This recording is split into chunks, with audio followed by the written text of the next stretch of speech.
बालेश्वर घटना को गुरुतर भाव में नि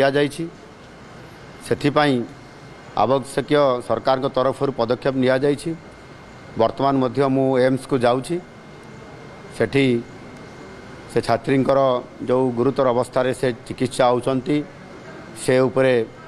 निजे अनुध्यान करी देखी एवं कौ कारण ये सब परिस्थिति हैला ता उपरे तदंत कमिटी आम उच्च शिक्षा विभाग तरफ कराही रिपोर्ट तुरंत आसीबो एवं ता उपरे निश्चित भाव में कार्यानुष्ठान नियाजिबो। आगामी दिन में मध्य ये जो घटना घटी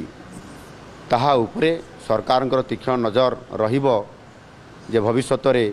विभिन्न कॉलेज मानकरे प्रतिष्ठान मानकरे टेक्निकल कॉलेज हो किंबा जनरल कॉलेज हो जोटी तो साधारण भाव में कोठी रैगिंग हुए कोठी सेक्सुअल हारासमेंट करा जाए ये प्रकार जो घटना घटुची ताहा उपरे स्वतंत्र भाव में सरकार गुरुत्वपूर्ण या एक प्रसंग हिसाब से नहीं आगामी दिन में ये घटना केमती न घटिबो ताहा उपरे